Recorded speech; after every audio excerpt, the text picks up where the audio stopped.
સમાચાર સુરતથી કે જ્યાં સરોલી મેટ્રો બ્રિજના સ્પાનની અંદર જે તિરાડોની ઘટના છે તે સામે આવી છે અને સ્પાન ઉતારવાની કામગીરી હજુ યથાવત છે। આજે સ્પાન સંપૂર્ણ રીતે ઉતારી લેવામાં આવશે।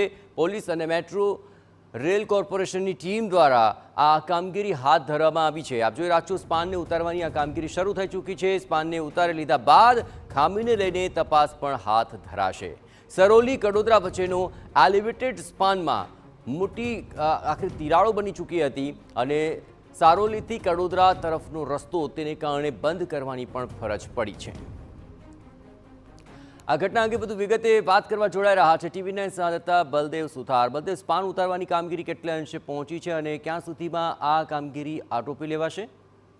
એ રીતે સુરત જે કડોદરા રોડ તરફનો જે મેઇન રોડ છે સુરત મેટ્રો જે કામગીરી ચાલી રહી હતી તે દરમિયાન ગઈકાલે બપોરના સમય એક જે સ્પાન છે તે જે વચ્ચેથી ક્રેક થઈ જવાના કારણે જે નમી ગયો હતો અને જે તૂટી પડવાની જે ઘટના બનવાનો જે હતી તેને લઈને તાત્કાલિક જાણ થતાની સાથે ફાયર અને પોલીસ દ્વારા આખો જે રસ્તો હતો તે બંધ કરી દેવામાં આવ્યો હતો અને તાત્કાલિક જે મેટ્રોના અધિકારીઓ છે તેમને પણ જાણ કરવામાં આવી હતી। તે ઉચ્ચ અધિકારીઓ છે તે પહોંચ્યા હતા અને જે તપાસ પણ કરવામાં આવી રહી છે।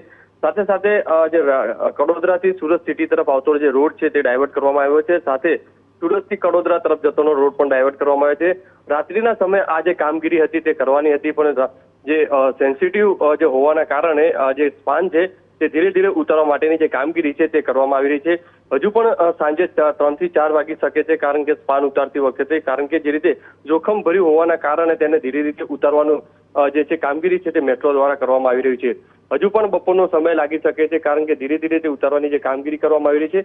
અને બીજી બાજુ તપાસનો વિષય રહેશે કે આ રીતની મોટી ચૂક કાર રહી જ્યાંથી આ રીતનું જે ઘટના બની છે, કદાચ મોટી દુર્ઘટના બનતો તો તેની પાછળ જવાબદાર કોણ રહેશે? જી આભાર બલદેવ, તમામ ગતિવિધિઓ પર આપ નજર રાખતા રહેજો। તો સ્પાન ઉતારવાની જે કામગીરી છે તે હજુ યથાવત છે, તેને કારણે આ રસ્તો બંધ કરવામાં આવ્યો છે। સ્પાનમાં તિરાડ પડી ગઈ અને તે એક તરફ નમી ગયો હતો, આખરે તેને ઉતારવાની ફરજ પડી છે।